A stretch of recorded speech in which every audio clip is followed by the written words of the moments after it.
দুই কাঠুরে একসাথে সকালবেলা কাজ শুরু করতেন এবং সন্ধ্যাবেলা একসাথে কাজ শেষ করতেন। প্রথম কাঠুরে দুপুরে 1 ঘন্টার জন্য কোথায় জানি চলে যেতেন এবং দ্বিতীয় কাঠুরে খুব মনে মনে খুশি হতেন এই ভেবে যে ওই 1 ঘন্টা সে তার থেকে বেশি কাঠ কাটবে এবং সে বেশি উপার্জন করবে। কিন্তু প্রথম কাঠুরে থেকে দ্বিতীয় কাঠুরে কখনোই তার থেকে বেশি কাঠ কাটতে পারেনি। এই জন্য সে অভিমান করে প্রথম কাঠুরকে জিজ্ঞেস করলো যে তুমি প্রতিদিন দুপুরবেলা কোথায় যাও।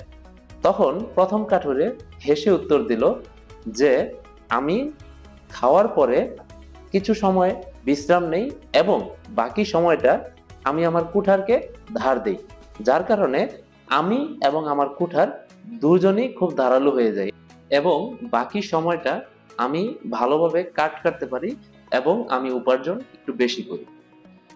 এজন্য